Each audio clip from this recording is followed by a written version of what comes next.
After the funeral, Edie roped off Calvin's half of the room.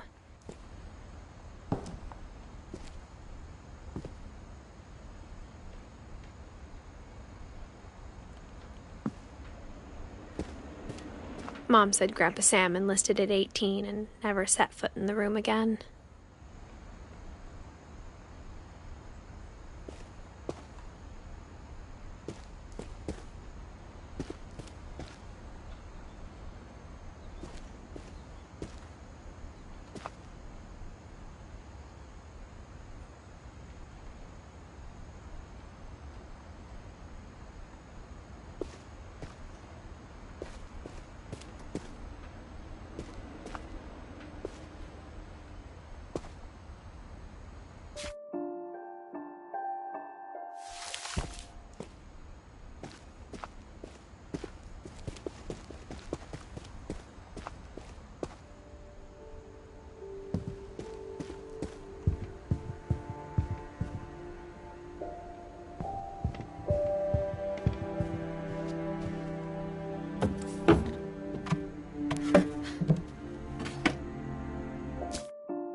I wonder if that comic was right about there being a key inside the music box near the basement.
Mom said the basement was off limits, unless I wanted another tetanus shot.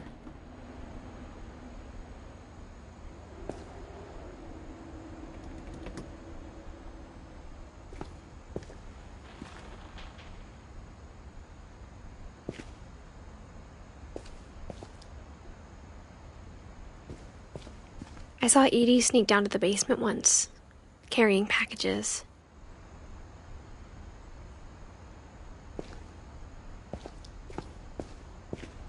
I thought maybe she was hiding presents.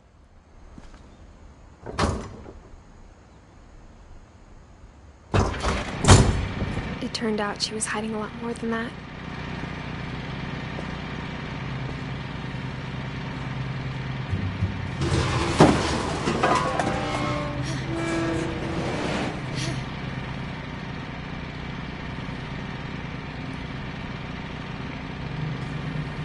remember asking Mom once about where Walter had gone.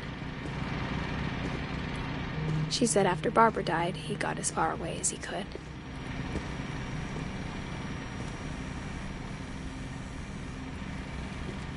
If there's a pattern in all these stories, I think it's that none of us has gotten very far.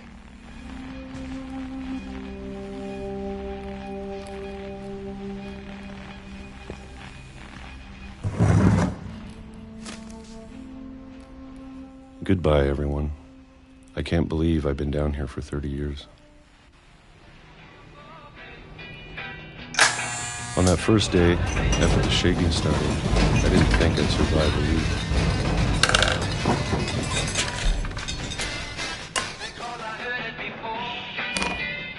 But after a few days, I settled into a routine. That's what kept me sane. Having a schedule, living for today. I always expected to be dead tomorrow. But if you wait long enough, you get used to anything.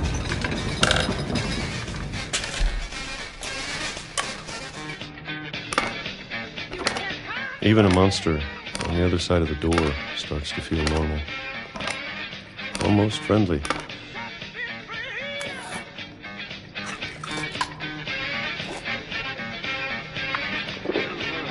And then one day, everything just stopped. Whatever that thing was, it was gone. Maybe it got tired of waiting. Or maybe I just got tired of being afraid.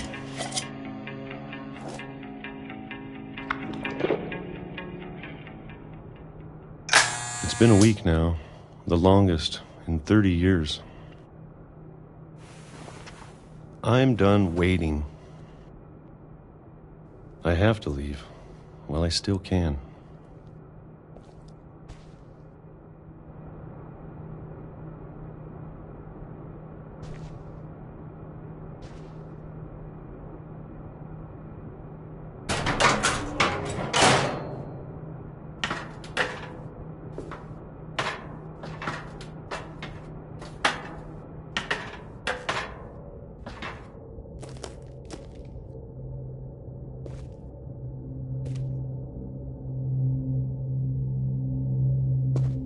I know it's out there, somewhere. Whatever killed Barbara and Molly and Calvin. Maybe this is all a mistake. But I need to stop living the same day. Even if it kills me.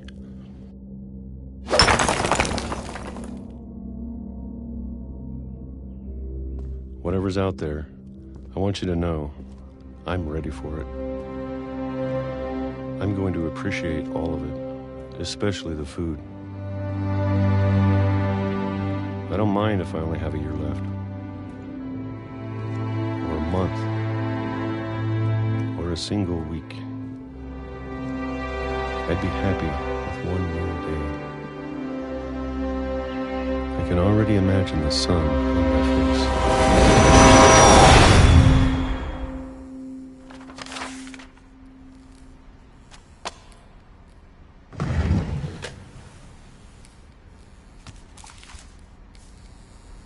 Walter died when I was 6. I can't believe my mom never told me he was down here.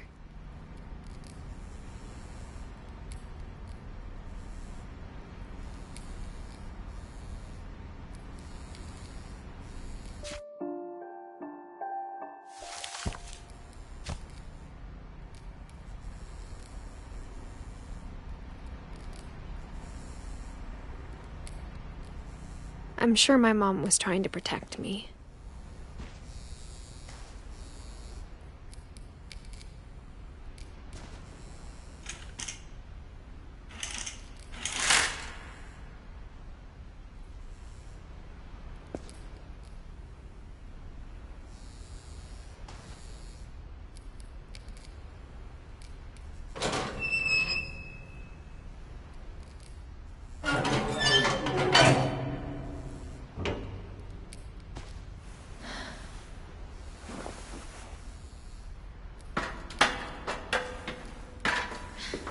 Maybe she was afraid I'd end up like Walter.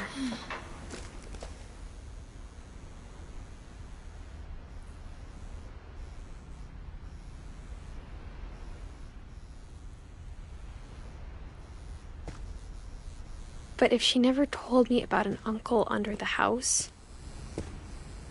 I can only imagine what else she was hiding. I don't want to make the same mistakes she made.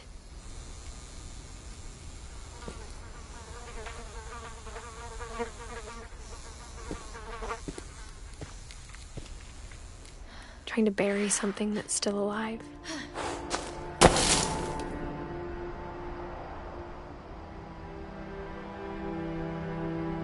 Now that there's only one of us left, or maybe two,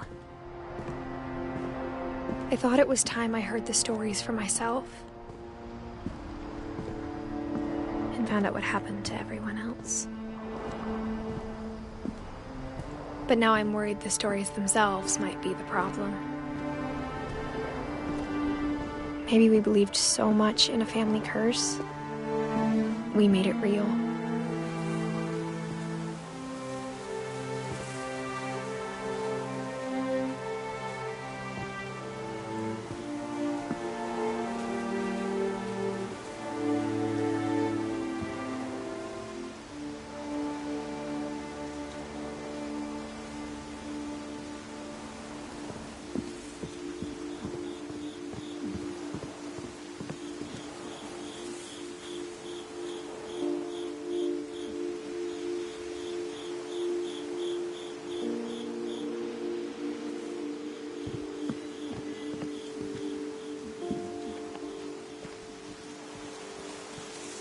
I don't know if I should even be writing this.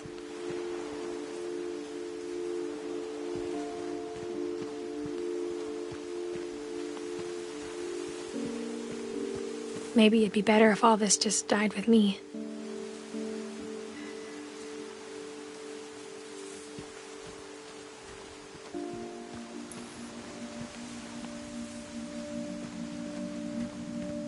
But I thought you should know about your family.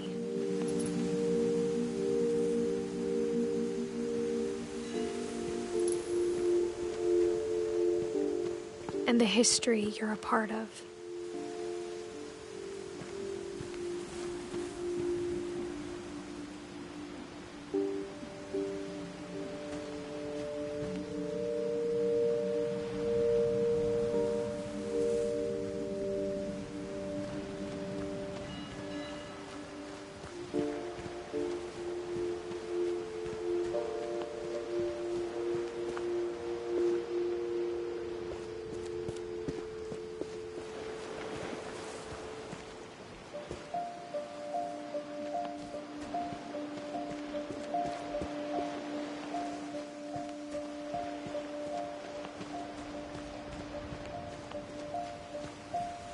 Though to be honest, I feel as lost as you probably do right now.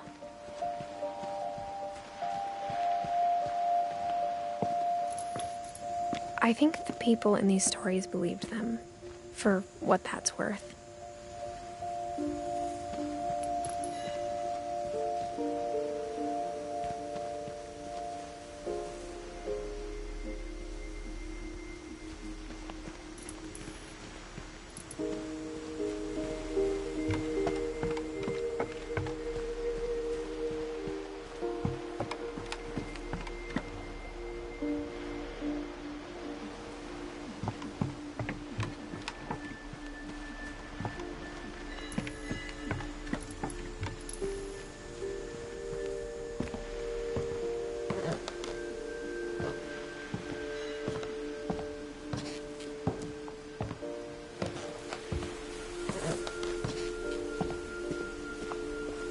And when you look at the house, that history of imagination and stubbornness and madness, any of it seems possible.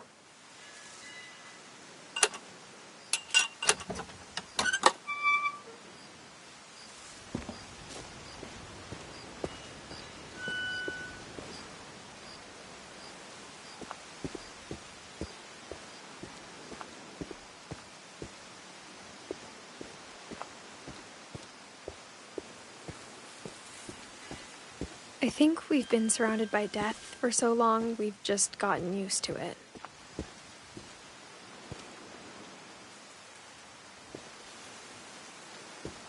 What kind of family finishes building a cemetery before starting the house?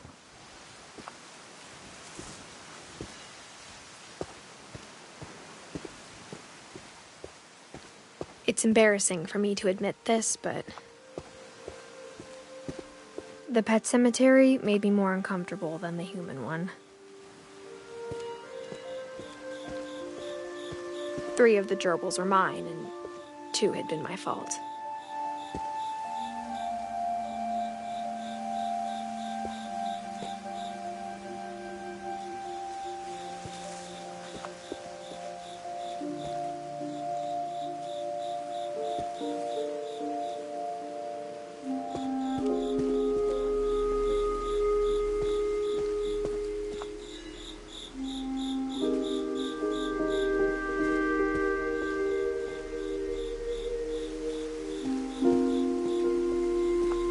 Sven built the house, but it was Edie who designed the cemetery.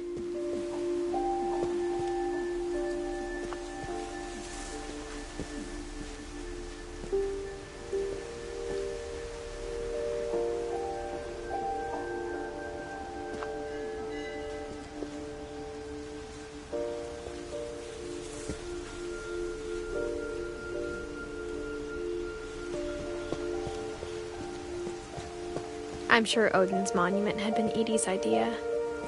My mom was always trying to move on, but for Edie, the past never went away.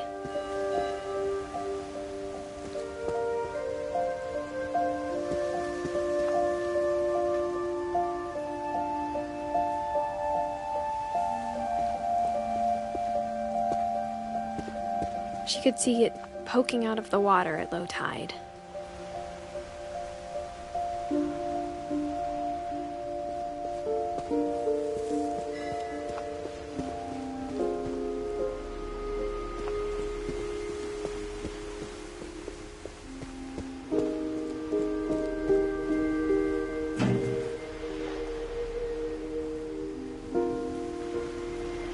Edie said she dreamed about the old house every night.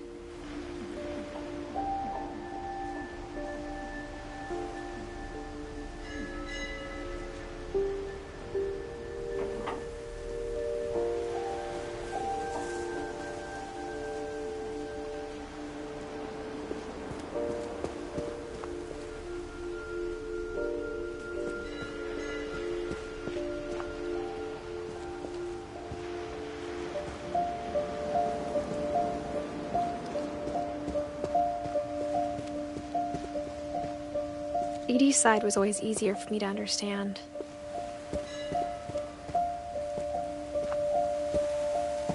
But the older I get, the more I can see where my mom was coming from.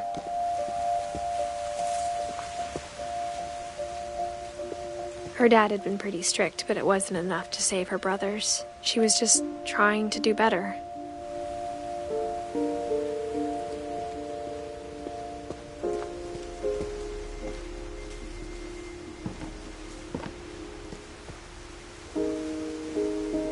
She lost 2 of her brothers, just like I did. I get why she tried so hard to protect us.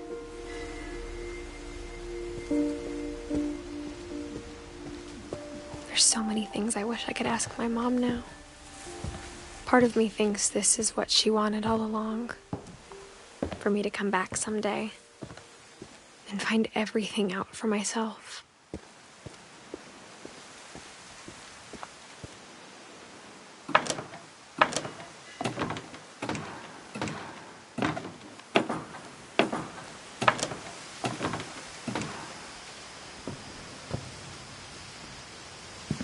But looking back on it now,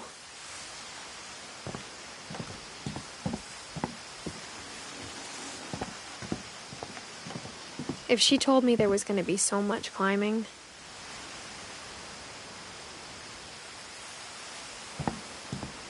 I never would have come when I was 22 weeks pregnant.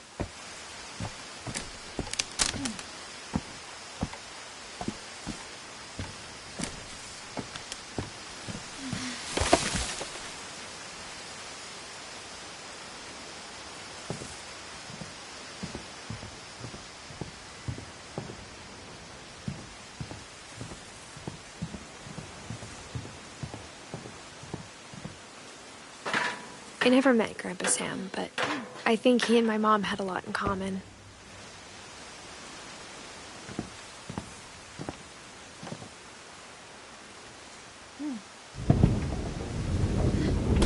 They were both pretty intense.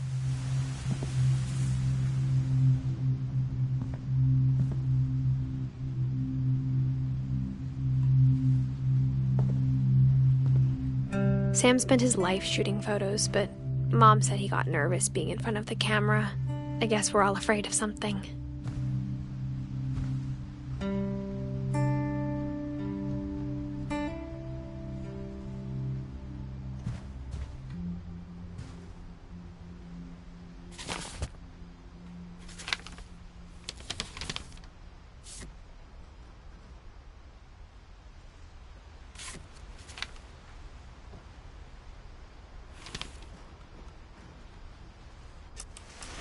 Dawn, I promise, you'll never forget this weekend.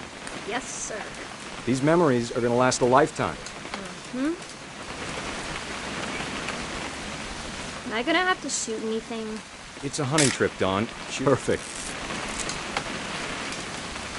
It's gonna rain the whole weekend, isn't it?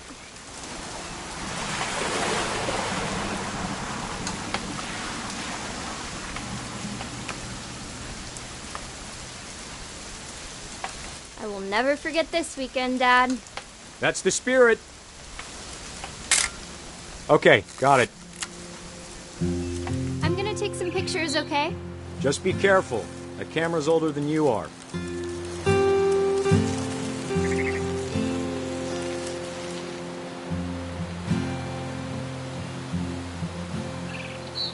You're right, Dad. It's starting to clear up. Still freezing, though.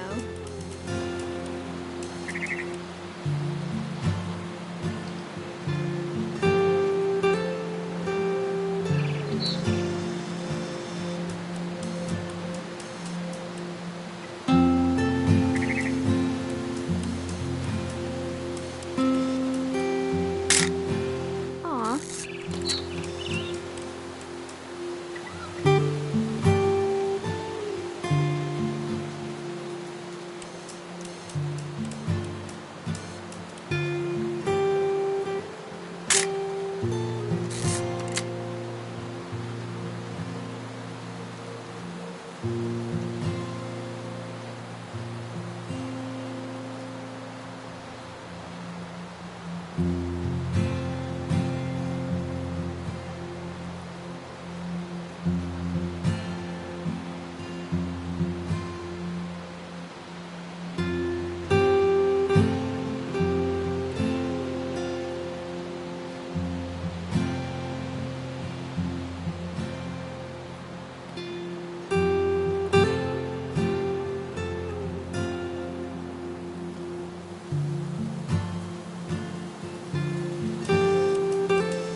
Definitely should not have drunk all that coffee.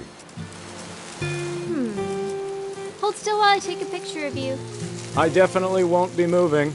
Are you done yet? Hey! That's a keeper. I'm just saying, I'm not always gonna be here, Dawn. You'll need to remember this stuff, if you want to survive. I'll be fine, Dad. You know who else thought he was gonna be fine? Some guy who died. Dawn, I'm being serious. I know, Dad. You're always serious. Doesn't being out here make you want to chill out? Well, to tell you the truth, I haven't been out here in 20 years.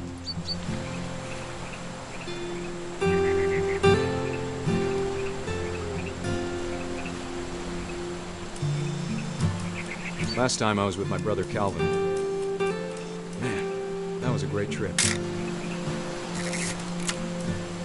Your grandpa Sven taught us how to fish, how to build a fire.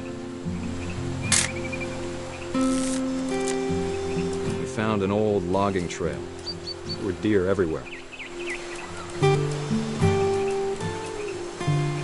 I bet if I could remember where that trail was, we'd spot a buck for you in no time. Give me a minute to check the map. Dad! Good eyes, Dawn. Before you take the shot, let me get a picture of you.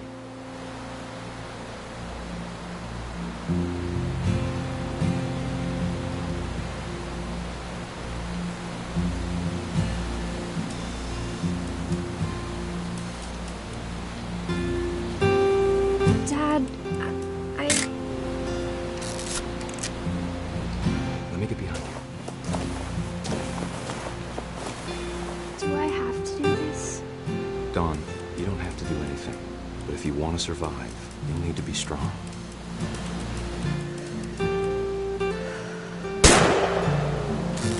Great shot, Dawn!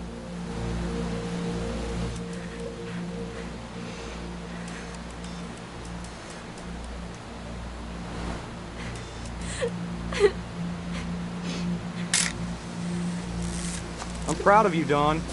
Always remember that, okay?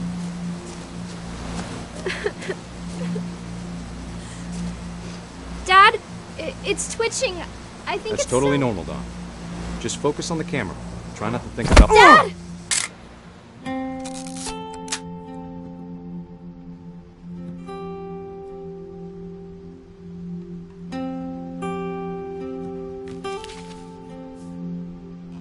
of all these stories, that's the one I wish most that my mom had told me.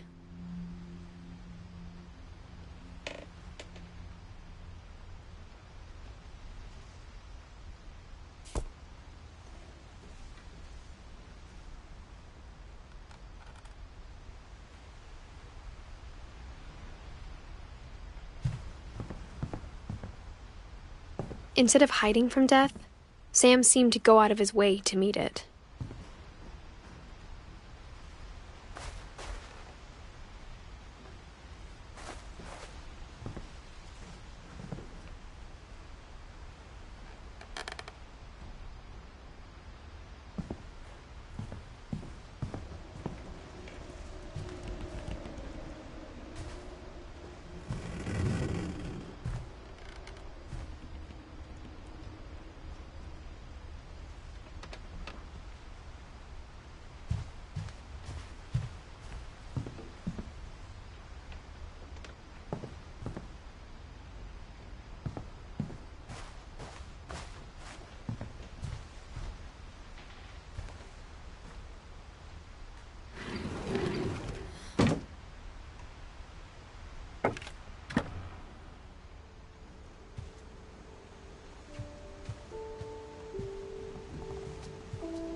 After Sam died, my mom and Edie got really close. They'd both lost a lot.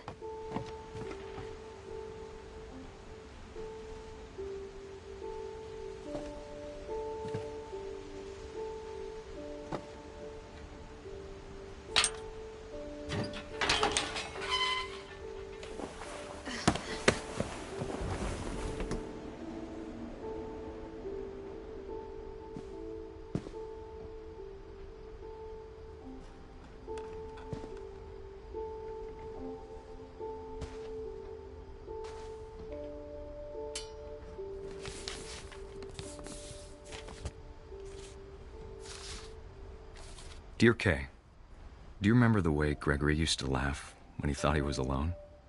Like something funny was happening, but only he could see it. I think he saw things the rest of us don't.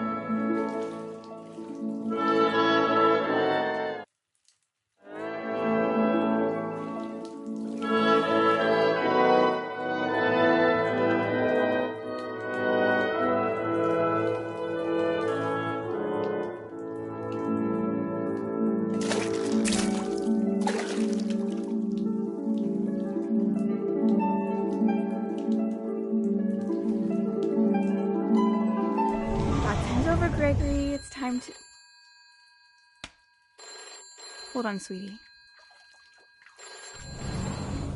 Hello? Sam, I told you I don't want to talk right now.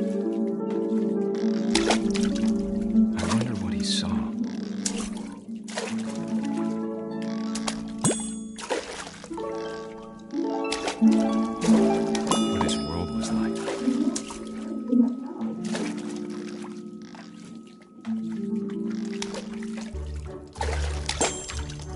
It reminded me so much of Calvin.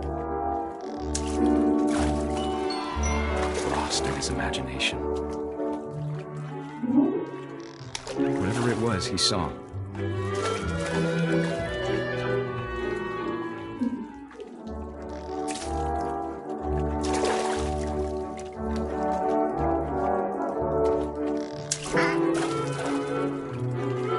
It sure made him happy.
Silly it sounds.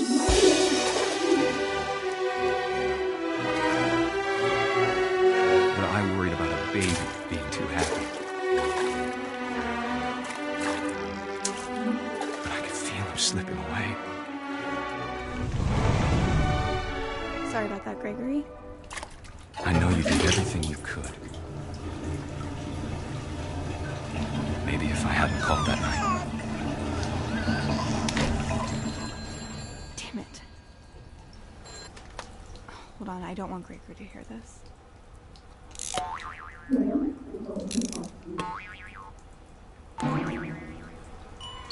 I wish he could have told us about the world he saw.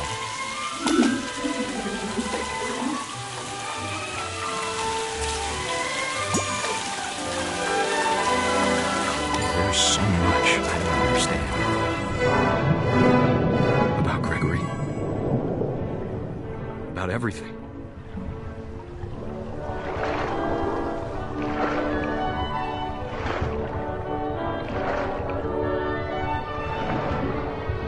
But I know what happened wasn't your fault.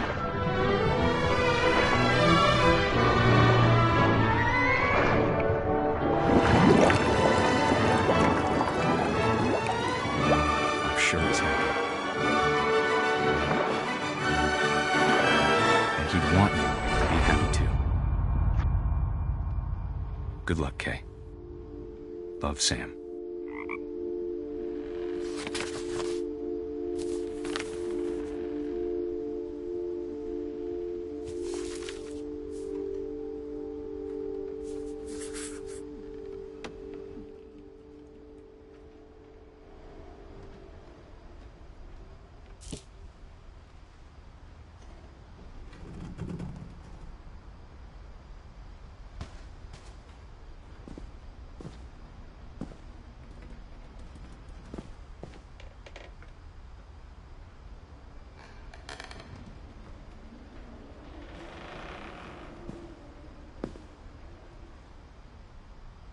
I can't imagine my mom ever writing poetry, and yet...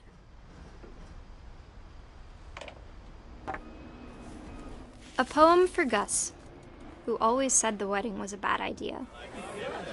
Our father never hit us kids, at least not very hard, before the day my brother said with teenage disregard that he'd be dead before he'd see a wedding in our yard.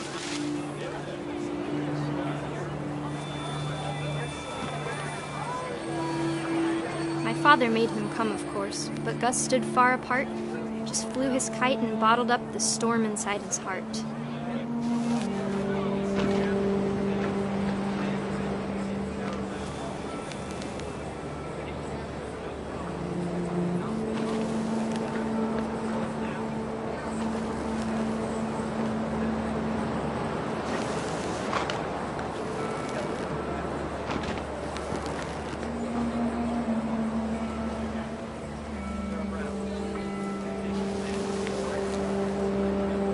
I tried to talk him out of it, but though he'd never met her, "We don't need a stepmom," were the words that I now remember. pronounce you husband and wife.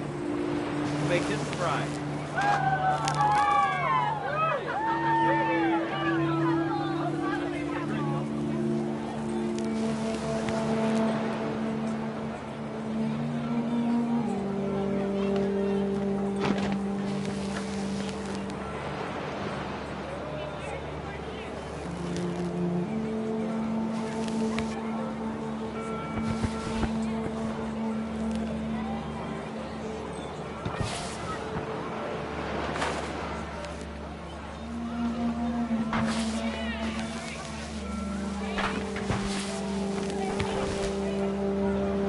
When the time for photos came, Dad ordered him to come here.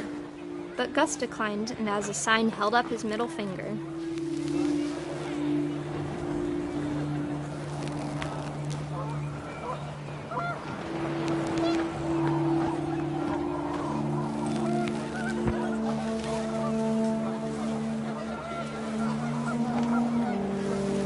The wind picked up, and panicked geese appeared and quickly went.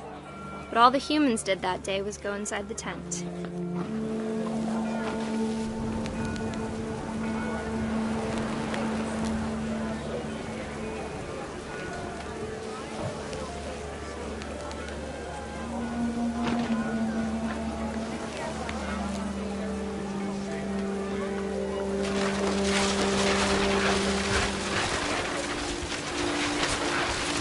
The rain came down in buckets then, but no one seemed afraid that nature might destroy the tent our dad had crudely made.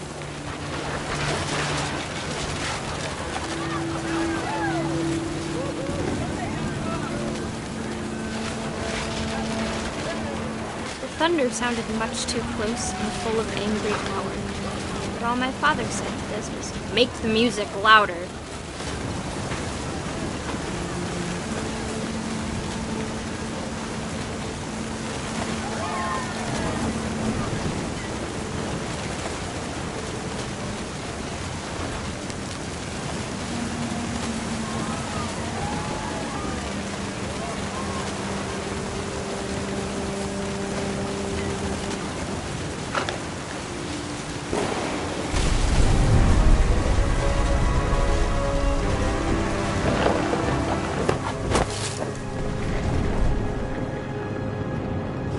I wish that I could truly say I thought about you on that day. Out there on the beach alone, just you, the wind, the sea, and foam. But I didn't, until we found you.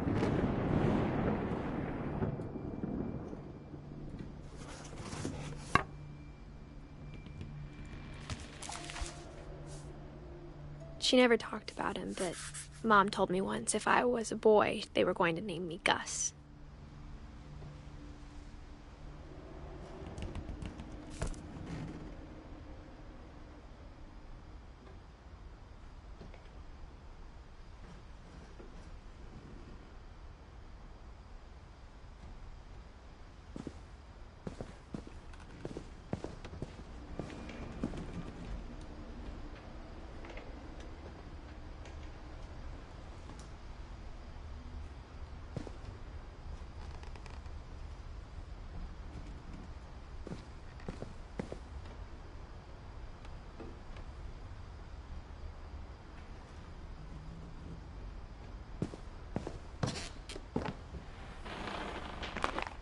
My mom moved up to the loft after her brothers died.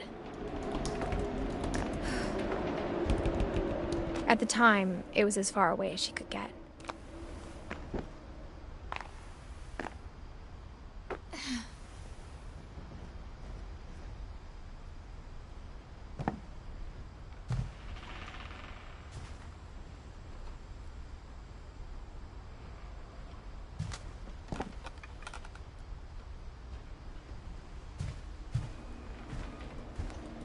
Religion was another thing my mom never talked about, but I think it helped her a lot after her dad died.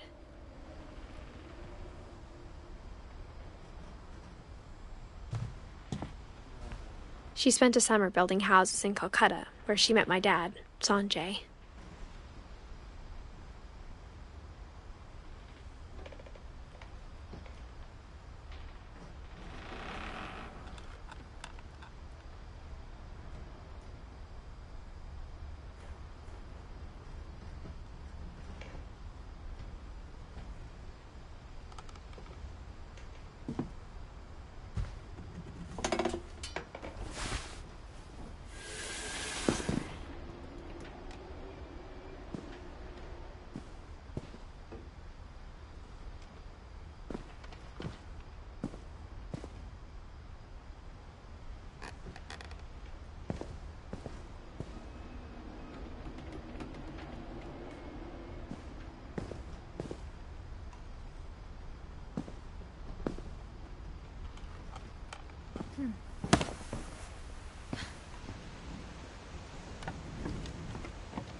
My mom moved to India a week after graduation and got a job teaching English. Louis was born a year later.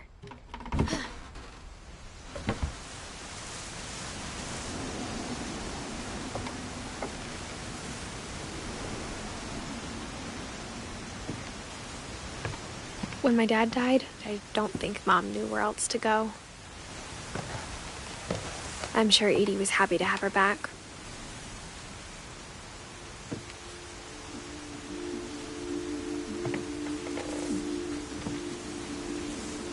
And to see kids in the house again.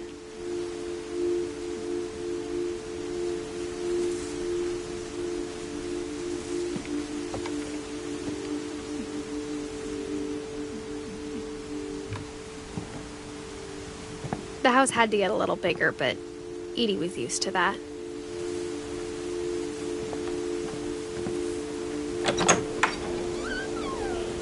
And for a while, things were good. Almost normal.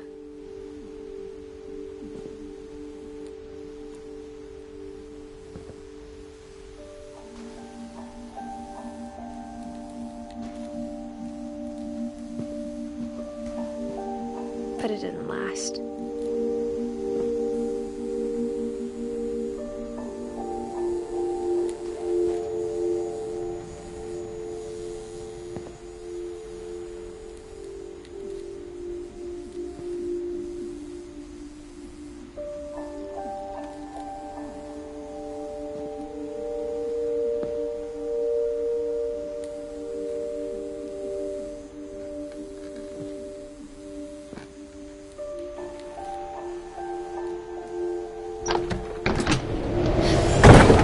The beginning of the end was Milton's 10th birthday, when Edie gave him a castle.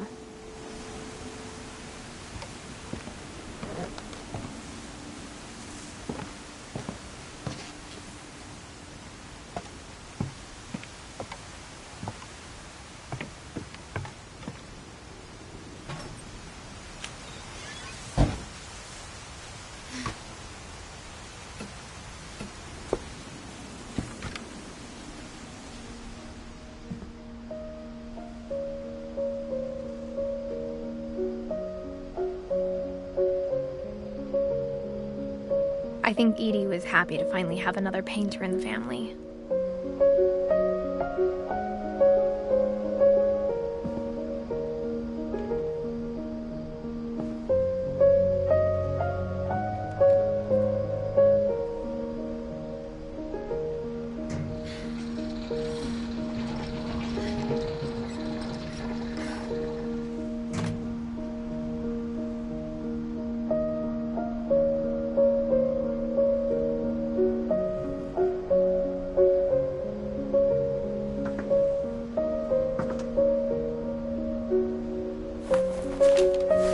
Milton Finch in The Magic Paintbrush.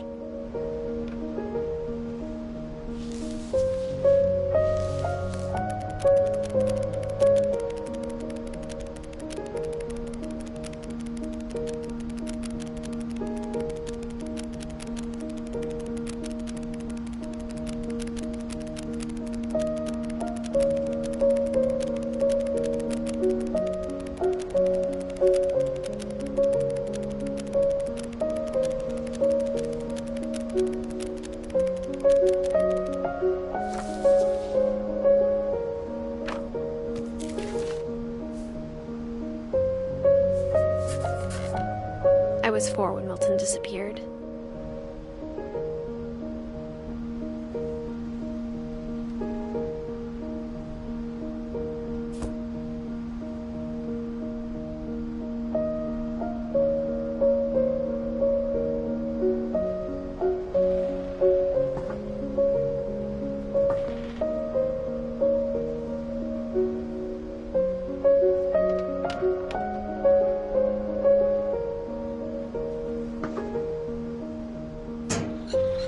Mom spent months searching for my brother. Then she sealed the doors.